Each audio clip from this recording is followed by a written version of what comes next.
Well, hello there, and finally, welcome back to another More Time video. The time is finally upon us for the start of the Bodyhood Pro League Season 3. And I got happy news right off the bat, because I get to play Skaven again, and I'm really happy with that. So, for those of you who missed it, there was a draft basically where the warbands were assigned to each player. There was a faction drawn, means chaos or order, and then two out of the three warbands that belong to each faction were given as an option. I got the options of either playing Skaven or Chaos, which were actually my number 1 and 2 my priority list. So obviously I went with my number 1, just Skaven, even though Chaos would have been fine as well. The only thing I didn't want to play were basically Undead and Mercenaries, because I already played Mercenaries and I don't like Undead, as you all know. So there are a few important rule changes to consider in Bodyhood Pro League Season 3. Let's start right off the bat with the most important change this season. All PvPs will be played in exhibition, no longer in contest. Which means that we now will play one PvE, then play a PvP. And that PvP will not influence our warband standing, it will only influence our tournament standing. Which I think is a good change, because this will stop people from getting fucked over in PvP and having tons of wounded and dead, and they can just focus on their warband, advance it naturally, and then play them in PvP at a way more balanced way. That also means that the system of having two PvEs for a lost PvP is gone. Instead, you will now roll for rewards after you won a match, which I think is a way better system, because it encourages winning, but it doesn't make it overpowered. These rewards can be pretty much anything. They can be another veteran point. They can be another additional PvE. They can be the choosing of the map for the next PvP match. There are quite a few different rewards. You can look through them yourself in the rules or in the Discord if you are on that as well.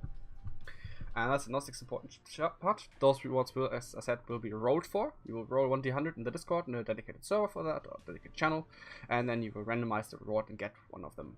There's a chart for it. The same goes for map choice and deployment. They will all be randomized this season.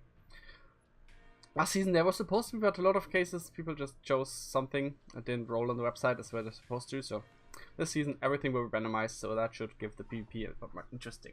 It's not going to be Rivals and Ruins every time where people just run at each other and then get their favorite deployment every time. This should make the PvPs more interesting. So, as you can see, I already created my warband and played my initial PvE on stream. I will start out obviously with my leader. It's going to be Hammerrat. I have Burenrat as my Night Runner. It's going to be primary skirmisher. I have 2 warp guards, Ward Scabbies, and I have my Vermin Kid, which is going to box. And more, I dubbed the Filthy Stabbers. As you can see, I'm going for a plague theme, which is also with encouraged at the color or green. There were different colors initially, but I remade them because I was like, alright, let's just make it a magic theme.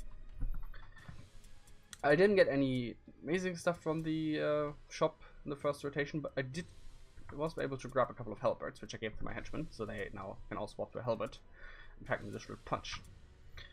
I tried to this time I tried to get my initiative a bit more in a row, so you can see they're all pretty much very similar. Like the highest one is him with 69, then he's 62, 95, 95, and 61. So they're all pretty close together, which should make it a lot more easy to move them in one go and give me hopefully a nice initiative advantage. I also distributed the 3 veteran points that I am allowed, which means I went for Commander and Contract Librarian, because that is a pretty powerful thing if you get like Light Enchantment early that can really help one of your warriors grow. And Commander just to save some money. There are other skills that I could have taken, like Merchant or Healer, even Negotiator, but also obviously what is it, Scholar or Renowned would have not have been bad. But I just decided to go with the most general one, which is the I'm going to save a lot of gold over time.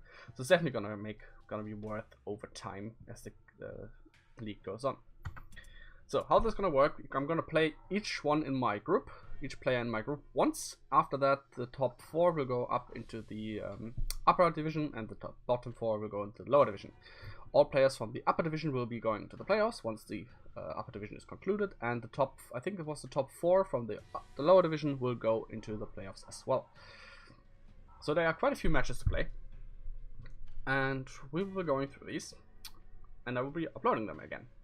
Which means that the YouTube channel is now hopefully no longer dead as it was in a couple of last weeks, which I apologize for, but I simply had anything I wanted to upload. I did the Mage Towers and World of Warcraft, some of them, which I know is not really something I do that much otherwise, but there was always been some Warcraft stuff on my channel. If you watch for a while, you know that, so I just did that on the side. Basically, I just upload whatever I'm playing currently, and that was for the last few weeks. I really got back into Warcraft after quitting for like 4 to 5 months, because I burned out on the whole artifact power and legendary system, but let's not get into that.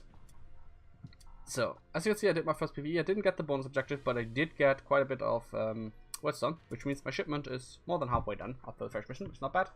If you can get that out of the way right away, that would give us a nice couple of days, like 9 days, basically, where we can just send off money to the other factions, Whetstone to the other factions, make tons of money, and give us all the early skills we need. So, I hope I can pull that off in one more PvE and also get the bonus objective, so we get the 4 XP and level up. One last change. We are no longer allowed to make anything above hard difficulty missions until we hit rank 5 with our warbands. This will stop players from snowballing early on, but just playing deadly, but other players maybe can't quite, or not quite able to do that without taking losses. And that should balance out things a bit more, and people like snowballing out of control and getting like 3 to 4 levels above everyone else, which makes it a bit ridiculous, even with the PvPs missing to get more XP and loot. And it also means that you can get have a higher chance to keep your loot, because it can't be stolen in PvPs, which makes all this a lot more feasible to maintain. If you have any further questions how the league is going to develop, then I will answer them in the comments down below. Otherwise, I will be uploading again on Mondays and Wednesdays most likely. So this is going to be the Monday video, which is going to be introduction. And then Wednesday and Friday, I'm going to upload the first PvP and the following PvE mission. And then the week after that is going to be on Monday and Wednesday again. Or Wednesday and Friday, depending on when I get to play my PvP match. Because, as you may all know, sometimes there are delays. Hopefully the season's gonna not be as bad as the last one, because there was some, like, a period of like 3 to 4 weeks without a match for me, which was kind of annoying, but I don't think it's gonna repeat this time. The players are all very eager this time, and I don't think it's gonna snowball as hard last season. It's gonna destroy the morale from a lot of players, like it did last time, for example, with me as well. Like, at the end of last season, I wasn't really looking forward to playing anymore, because I knew I would get slaughtered, especially if I had to fight Karen 2 times in a row at the end, which there was no point in me even fighting, and it just was target practice time. Anyways, thank you very much for watching, and I hope you're looking forward to the BBL Season 3 as much as I do. I'm certainly looking forward to playing my little Skaven again. I have missed these little critters. Look at them. They're adorable. Fucking adorable. So, I wish you all a good week, and to all my competitors, a good start to the BBL for all of you. Have a nice day.